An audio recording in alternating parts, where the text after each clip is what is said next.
অর্থনৈতিক মন্দা, করোনা মহামারী ও ভূ রাজনৈতিক অস্থিরতার কারণে পাল্লা দিয়ে বেড়েছে স্বর্ণের দাম। আন্তর্জাতিক বাজারে এই মূল্যবান পদার্থের দাম প্রায় দিনই ওঠানামা করছে। ফলে অস্থিতিশীল বাজার নিয়েও নানা রটনা ছড়িয়ে পড়েছে।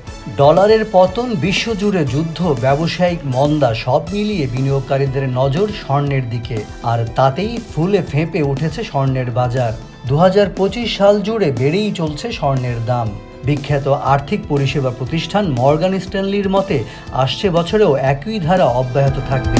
মর্গান স্ট্যানলির বরাতে রয়টার্স জানিয়েছে, আগামী 2026 সালের মাঝামাঝি প্রতি আউন্স সোনার দাম বেড়ে $4,500 পৌঁছাতে পারে। গত 31 অক্টোবর প্রকাশিত এক প্রতিবেদনে আর্থিক এই সংস্থাটি বলেছে, অনিশ্চিত বৈশ্বিক অর্থনৈতিক পরিস্থিতির মধ্যে এক্সচেঞ্জ ট্রেডেড ফান্ড ETF ও কেন্দ্রীয় ব্যাংকগুলোর চাহিদা বৃদ্ধি পাওয়ায় স্বর্ণের দাম বাড়ানোর জন্য দায়ী।